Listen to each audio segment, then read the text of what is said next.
the chart. Okay? So, medyo magpapapi along tayo sa chart. Okay? So, first is that, again, highlight the table. Okay? And then, go to recommended charts. Okay, so sa charts natin na to, siya na po yung nag-advise or nagsasabi na ano ba yung best na chart na meron tayo na available para sa ating selected range. So ito, sabi niya dito, pwede tayong gumamit ng clustered column or bar chart or pie chart, clustered bar or funnel. So if you want to go to a specific chart, let's say ayan, punta lang kayo sa all charts, and then we have the line, pie, etc. and so on and so forth.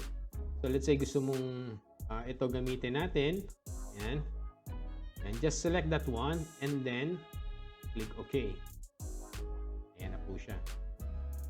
So again, mapapansin nyo po dito ay ayan siya. Nag-create na po tayo ng chart na mabilisan.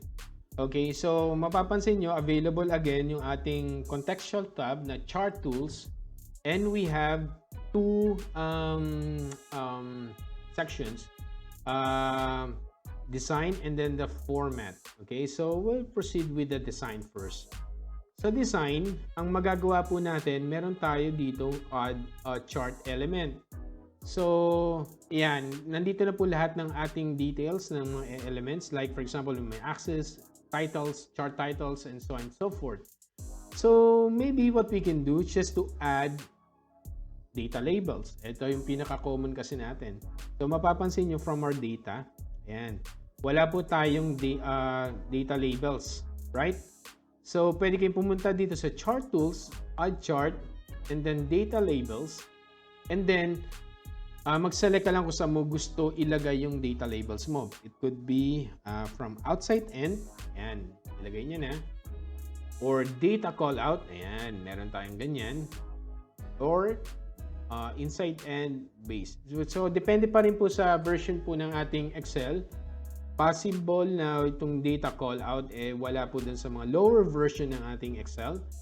But, other options may be available for you, like yung center, inside end, inside base, or outside end. So, click lang po tayo. Let's say outside end.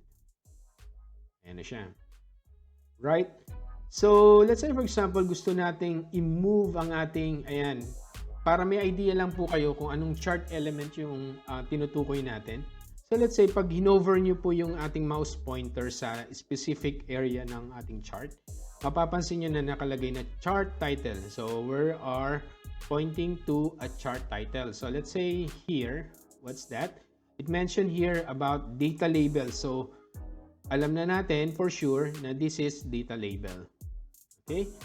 Here, mapapansin natin, ito yung series natin, yung values natin, and here, meron tayong legend entry. Ayan, vertical.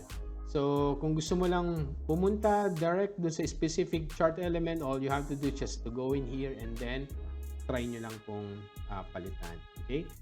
So, I think what we can do, and kasi ang ginagawa kasi ng iba, yan, regarding the chart title, so gusto mo siya para nagpapalit-palit siya. Diba? So, let's say, for example, gawa lang tayo ng quick, data natin dito. So, let's say, mag-add-match na tayo sa data validation. Nasa nating data validation. Tago kasi. Ayan. And data validation. So, let's say, mamaya dadaanan natin siya ulit. Okay? So, ang gusto natin, count of fruits. Or, fruits. So, gagawin lang natin to para for the purpose of nagpapalit lang ang ating title. Okay, so kasi ang ginagawa po ng iba, di ba, direct na nagpapalit ka ng title dito. So, let's say, my favorite fruit. Diba? So, nangyayari kasi dyan, kapag nag-set ka ng title dito, parang, okay, yun na yung title niya. Pero what if kung gusto mo siya yung automatic na nagpapalit siya? Let's say, kung ano yung selection mo dito, kunyari, fruits, tapos, yan yung magiging chart title niya dito. Or count of fruits, again, magpapalit siya dito. So, for some people, hindi po nila alam na meron palang way to refer to a single cell para magpalit ang ating table, ang ating title. So, what we can do, just to click that one, and then go to our, ang ating formula bar, and then just press equals, and then the cell. Tingnan natin ha, kung magpapalit siya. So, mapapansin nyo, na automatically nagpalit na siya ng title niya. So let's say papalit ako dito, fruits. Ayan, automatic nagpapalit na siya. Diba? Napakaganda niya. What else na pwede nating magawa dito? From design, quick layout. So sa quick layout, it actually depends on your styles na selected. So let's say, magpalit lang tayo ng style muna. Okay? So, ito yung style nating napili. Pero hindi ito yung layout na gusto nating i-display sa ating data. Okay? So, pwede kayo pumunta dito sa quick layout. Ayan.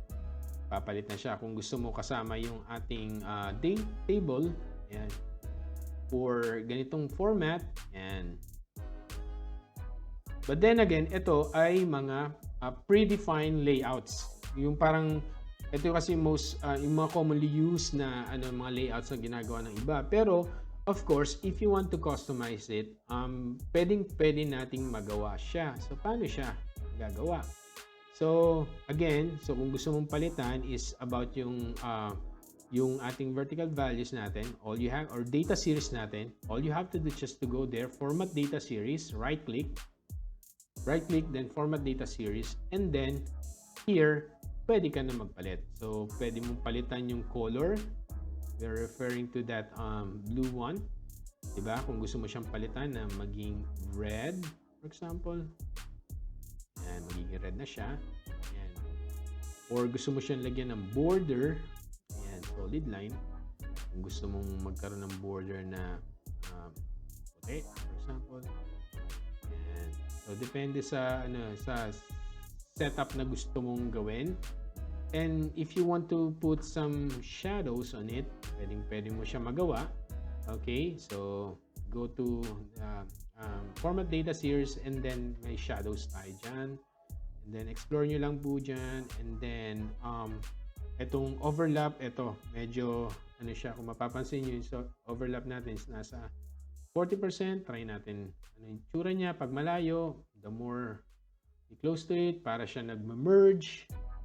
What else? Ayan.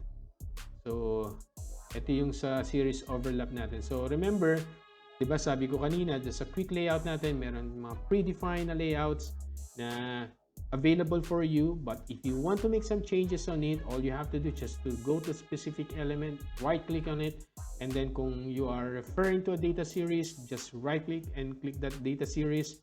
And then, dito ka na po magbago. Right? So, sa ating chart tools, actually, to be honest, wala naman siya masyado. It depends on your data. Ganito lang yan eh. You need to create a table, reference table, and then you want to make a graph on it. Parang, yun lang. As much as possible, of course, kailangan aggregated na yung ating data. So, let's say, itong apple natin, itong table natin, meron tayong apple na 15 lang, banana 20. Pero it doesn't mean na ito yung ating records or ito yung ating yung source data talaga natin. So, there could be like another spreadsheet na nagsasummarize nito. Let's say, yung specific day, kunyari, Day 1, meron tayong apple na nabenta ng isa or nakain ng isa, dalawa. The following day, meron. Okay? Pero itong table natin, in order for us to create a chart, it should be something like an aggregated one. Ito, meron na tayong sum of apples, meron tayong mga quantities, banana, mango, strawberries, summarize na po siya, and then you're gonna start with creating a chart. Yan po siya. What else do we have here? Switch row. Sometimes itong switch row and column, nagdedepende yan kung meron kang data dito. Let's say, meron kang type 1, 2, 3, and then ganun pa rin fruit. Kung gusto mo siya magpalit-palit, yan, dyan lang siya. And also, kung meron kang chart type, so let's say for example, gusto mo siyang palitan, okay? So hindi mo na kailangan mag-create from scratch.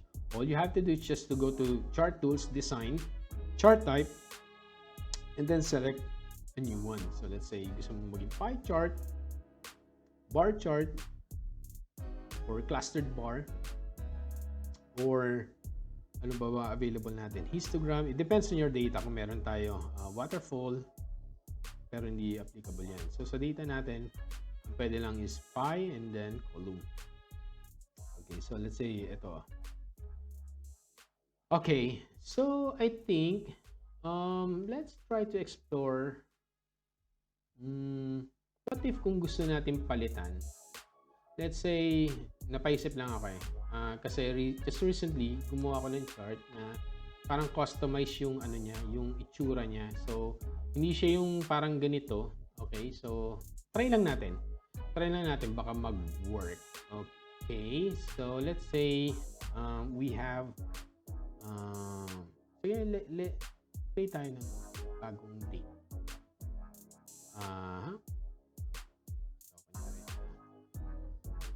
Play tayo bago. Okay.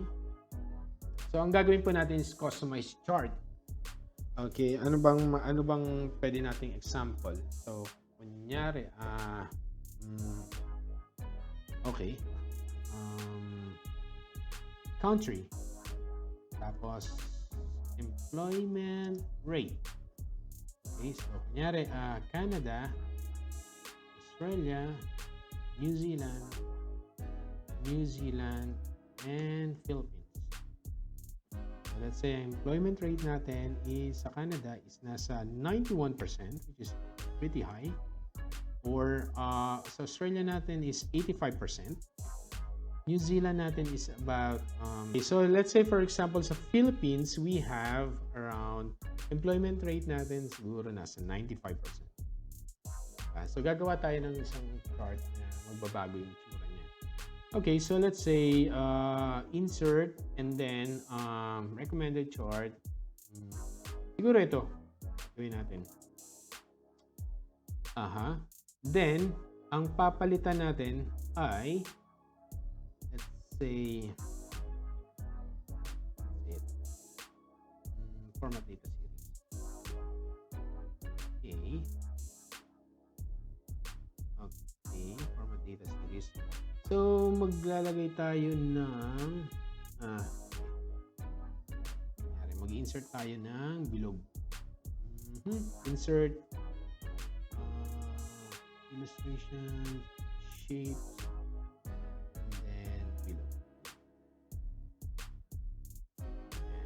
lalagyan natin siya ng konting design. So, what else na magagawa natin? Lagyan siya ng green, for example. Lagyan natin ganyan. Yan. And then, copy natin siya. Ayan. So, try natin, ha? So, ang ginawa natin is gumawa tayo ng employment rate muna dito. Okay?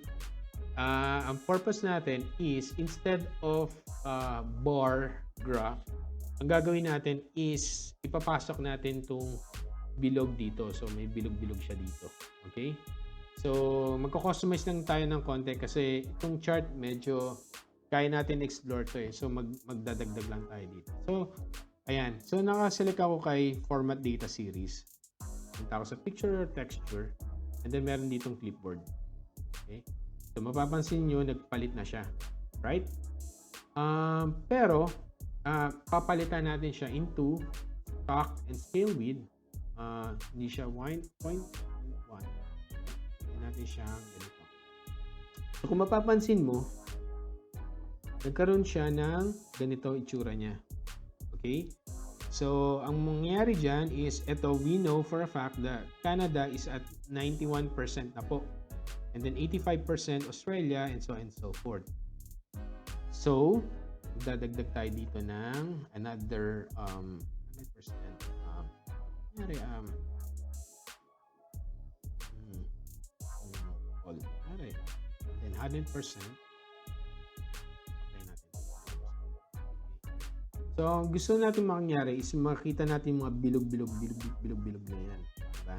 And idadagdag natin itong 100% natin dito. Okay, so again, dito natin magagamit yung select data natin. Okay, so pag pumunta tayo sa chart tools and we go to design, select data, from here, meron, kasi instead of mag-start tayo from scratch, highlight natin, and then so on and so forth, pwede natin gamitin itong select data to add some series. So, click natin itong add, series name, all, and then series values. So, explore lang natin to. Nice. Ayan na siya. So, edit natin. So, kahit di nyo na po ako sabayan, gusto ko lang pakita sa inyo. Kasi di ba napag-aralan natin kanina yung about dun sa overlapping and so on and so forth. I-apply lang na po natin siya dito. Okay, so right-click here. And then, I click that one. And then, nakita nyo itong overlap. Diba? Right? So, parang pwede nating pag-combine yung dalawa. Right? Yan. So, ang gagawin natin dito is papalitan natin to into, again, dun sa ating picture or text field. And then, clipboard. Yan. Kasi nakopy natin to earlier. And then, we're gonna change the stack and scale with 2.2. So, ang ginagawa natin dito is, kaya bakit 0.2? Kasi para siyang 20%. So, ang objective natin is to create 5 circles here to make it 100%. Okay? And then, when we press enter, ayan na siya. Pero but this time, ang gagawin natin, yung transparency niya is, tatasan natin siya. Ayan, para medyo nagbe-blurry siya, di ba? Ayan. Ayan na siya. Then, babalik na tayo dito to make it. Ayan. So, napansin nyo?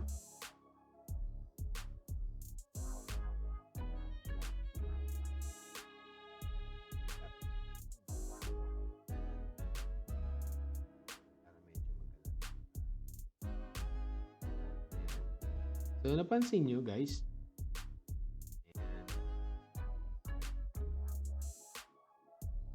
Ayan. So, napansin nyo, parang ang ginawa natin, nagkaroon tayo ng customized chart here. Kasi, yung chart kasi, I'm pretty sure na masusundan po ng lahat yan eh. So, ang ginawa lang po natin is to create na para mas maganda yung ating mga charts. Pwede kayo kasi mag-explore sa ating mga settings, and then we can come up with like this. Yung papansin nyo na ito, meron tayong Canada, 91%. So, let's say here, ayan, punta tayo sa design. Remember that one? Format. Okay, so let's look at the employment rate. Ayan. And then, we're gonna add data labels. Employment rate. Add data labels natin. Data labels. Outside end. And then, palitan natin siya na. Okay. O, yan. So, mapapansin nyo na yung chart natin, yan, nagbago na siya. So, mas maganda siya tingnan. Diba? Well, ito po ay kung gusto niyo lang pong gamitin. Pero in reality, ang ginawa lang po natin kanina is to explore yung mga settings natin. So, in-explain natin kung paano nagkaroon ng paano tayo nagdagdag ng data labels, paano natin ginamit yung select overlap, paano tayo nag-create ng another ay nagdagdag ng another series, and then and so on and so forth.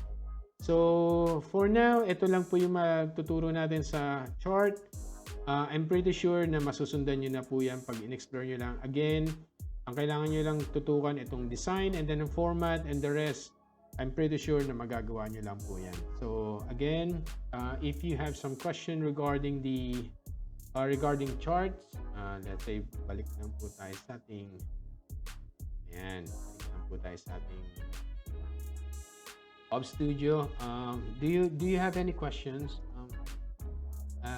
Any questions related to art? Ayan. So, tatanong lang po tayo kung meron tayong because I'm pretty sure na even gamit nyo po yung lower version ng Excel, magagawa nyo rin po yung mga ginawa natin kanina. So, pwede nyo balik-balikan kung paano ginawa to.